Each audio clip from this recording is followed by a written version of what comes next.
Finally সমস্ত মানুষের জন্য খুশির খবর, কারণ অন্নপূর্ণা যোজনার অনলাইনে আবেদনের জন্য 3 তারিখ অর্থাৎ জুন মাসের 3 তারিখ যে পোর্টালটা চালু করা হয়েছিল সেই পোর্টালটার কাজ হচ্ছিল না, কিন্তু 5 তারিখে অর্থাৎ জুন মাসের 5 তারিখ যে পোর্টালটা চালু করা হয়েছে সেই পোর্টাল থেকে কিন্তু অনলাইনে অন্নপূর্ণা যোজনার জন্য সকলেই নাম নথিভুক্ত করতে পারবে। আজকের ভিডিওর মাধ্যমে সকলকে দেখিয়ে দেবো একদম স্টেপ বাই স্টেপ যে অন্নপূর্ণা যোজনার নাম তোমরা স্টেপ বাই স্টেপ কিভাবে নথিভুক্ত করবে, কোথায় কি ডকুমেন্ট সাবমিট করতে হবে, কোন জায়গায় কি প্রয়োজন।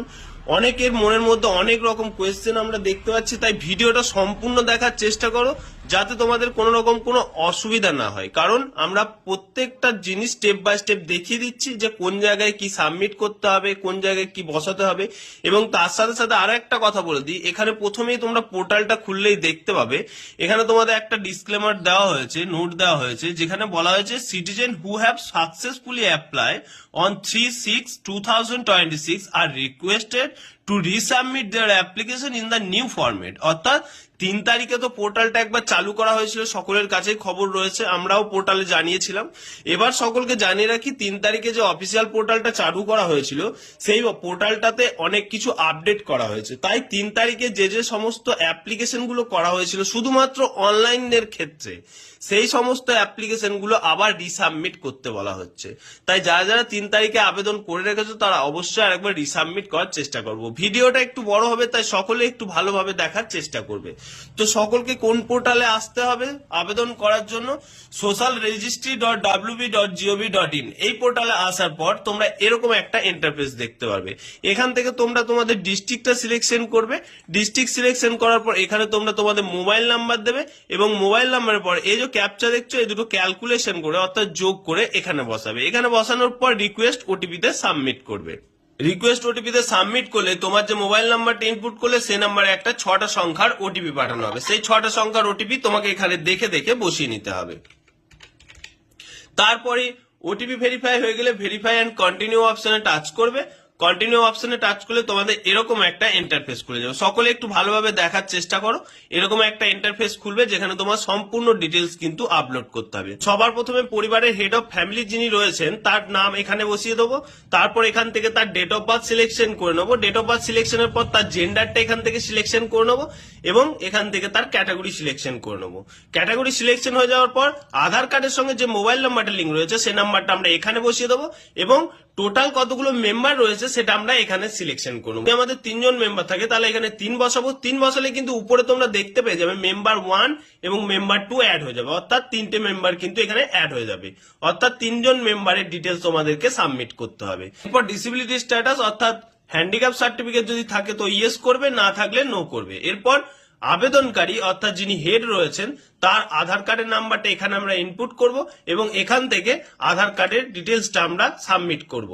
আধার কার্ড আপলোড হওয়ার পর তোমাদের পার্মানেন্ট অ্যাড্রেসটা এখান থেকে ফিল করে নেবে। এখান থেকে তোমাদের ডিস্ট্রিক্টটা প্রথমেই যেহেতু সিলেকশন করেছো তাই ডিস্ট্রিক্ট সিলেকশন করে নেবে। তোমাদের এরিয়া রুরাল কি আরবান, অর্থাৎ রুরাল হলে গ্রাম্য এলাকা, আরবান হলে শহরি এলাকা। তো সকলে অবশ্যই দেখে সেটা ফিল করে নেবে। এরপর তোমরা পিনকোড সিলেকশন করবে। পিনকোড সিলেকশন করার পর post office, post office selection করার পর police station, police station selection করার পর ব্লক এবং গ্রাম পঞ্চায়েত, এগুলো সিলেকশন করে নেবে। এখানটা একটু ভালোভাবে দেখে নাও ভোটারের ডিটেলসে ভোটারের নাম্বারটা এখান থেকে ইনপুট করবে।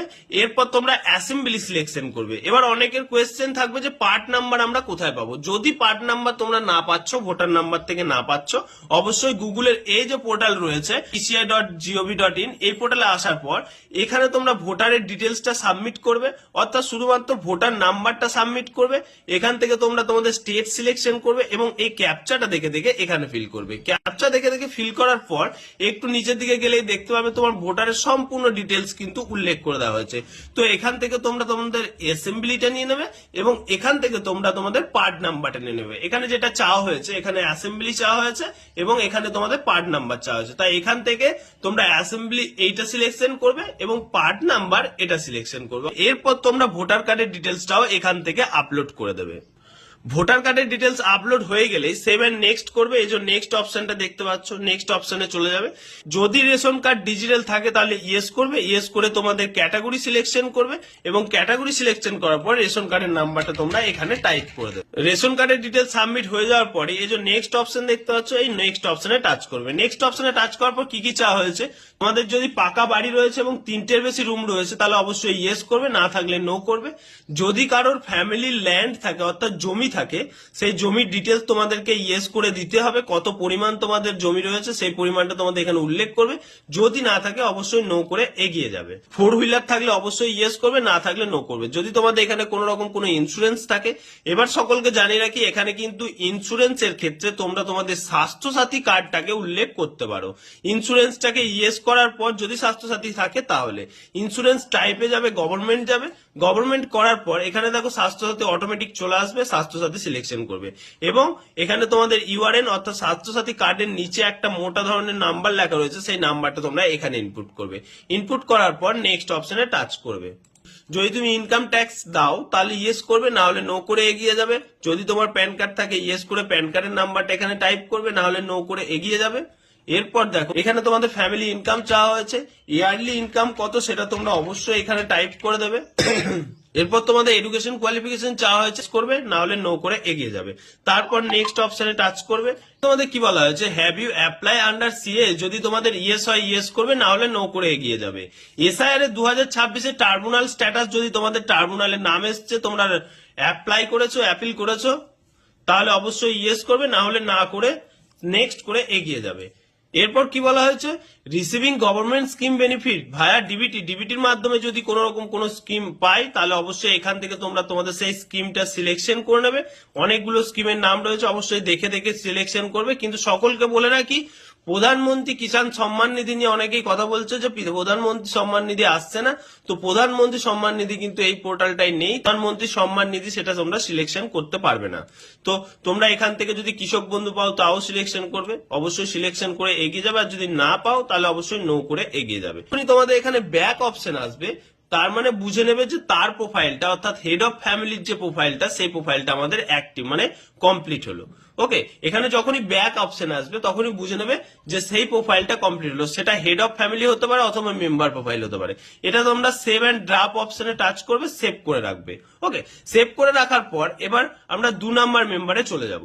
2 নাম্বার মেম্বারে গিয়ে 2 নাম্বার মেম্বার সবসময় আমরা চেষ্টা করব যে অন্নপূর্ণার যে বেনিফিশিয়ারি রয়েছে তাকে অ্যাড করার। ওকে, এবার 2য় নাম্বার মেম্বারে আমি কিন্তু যে অন্নপূর্ণা আবেদন করছে তাকে অ্যাড করছি, তো তার নাম লিখে নেব। তার নাম লেখার পর সেম প্রসেস, যেরকম ভাবে আমি হেড অফ ফ্যামিলির ডিটেলস সাবমিট করলাম সেম প্রসেস কিন্তু আমি এই মেম্বার 2টাকেও সাবমিট করব। শুধুমাত্র একটা জায়গায় আমার একটা চেঞ্জ রয়েছে, সেটা আমি সকলকে দেখিয়ে দিচ্ছি। আমাদের সকলকে দেখতে হবে, যে মহিলা অন্নপূর্ণা যোজনার জন্য আবেদন করবে একটা অপশন আসবে অ্যাপ্লাইং ফর অন্নপূর্ণা যোজনা। এখানে সকলকে ইয়েস আই অ্যাম অ্যাপ্লাইং এই অপশনটা টাচ করতে হবে। ওকে, এই অপশনটা টাচ করলেই কিন্তু সেই মহিলা অন্নপূর্ণা যোজনার জন্য আবেদন হয়ে যাবে। বলবো যারা অন্নপূর্ণা যোজনার জন্য আবেদন করবে এই জায়গাটা অবশ্যই সকলে দেখে নেবে। এখানটা আই এম অ্যাপ্লাইং, তারপর তোমাদের বলা হয়েছে রিসিভিং গভর্নমেন্ট স্কিম বেনিফিট। এখানে তোমরা ইয়েস করে অবশ্যই লক্ষ্মী ভান্ডারটাকে সিলেকশন করবে এবং এখানে যে আউটপুট রয়েছে এটাকে নো করবে। লক্ষ্মী ভান্ডার সিলেকশন করার পর এখানে তোমরা লক্ষ্মী ভান্ডারটাকে সিলেকশন করার পর এখানে যে আউটপুট রয়েছে এই আউটপুটটাকে নো করবে, তাহলে তোমাদের ফর্ম সাবমিট হবে। সেভ এন্ড ড্রাফটে সেভ করে নেবে। তো এরপর 3rd নাম্বার অপশন, যেহেতু আমি 3 নাম্বার মেম্বার করেছি 3টে মেম্বার, তাই 3টে মেম্বার করার জন্যই কিন্তু আমাদেরকে এই 3rd মেম্বার শো করছে। তো 3rd মেম্বার যেহেতু আমাদের কেউ নেই তাই আমরা নেক্সট করে এগিয়ে যাব। অবশ্যই আমরা ফর্ম সাবমিটের আগে হেড অফ ফ্যামিলি এবং যে যে মেম্বারের ডিটেলস ভরেছি, আমি যেহেতু ডেমো করেছি তাই তোমরা অবশ্যই চেক করে নেবে যে তোমরা সমস্ত ফর্ম ফিল আপ ঠিকঠাক করেছো কিনা। ঠিকঠাক হয়ে গেলে এই যে ডিক্লারেশন দেখতে পাচ্ছ, এই ডিক্লারেশন অপশনে আসবে এবং ফর্ম সাবমিট করবে। শুধুমাত্র একটা সাবমিট অপশন রয়েছে, ওই সাবমিট অপশনে টাচ করবে। সাবমিট অপশনে টাচ করলে তোমাদের এরকম একটা ইন্টারফেস দেখতে পাবে যেখানে তোমাদের বলা হবে অ্যাপ্লিকেশন সাবমিট, অর্থাৎ ফর্ম ফিল আপ তোমরা যেটা করলে সেই ফর্মটা কিন্তু সাবমিট হয়েছে। অবশ্যই এই যে ডকুমেন্টসটা দেখতে পাচ্ছ, এই ডকুমেন্টসটা অবশ্যই সকলে ভালোভাবে রাখার চেষ্টা করবে, কারণ পরবর্তীতে স্ট্যাটাস চেক করার জন্য এই যে তোমাদের অ্যাপ্লিকেশন আইডিটা দেখতে পাচ্ছ, এই অ্যাপ্লিকেশন আইডিটা তোমাদের পরবর্তী সময়ে কাজে লাগবে।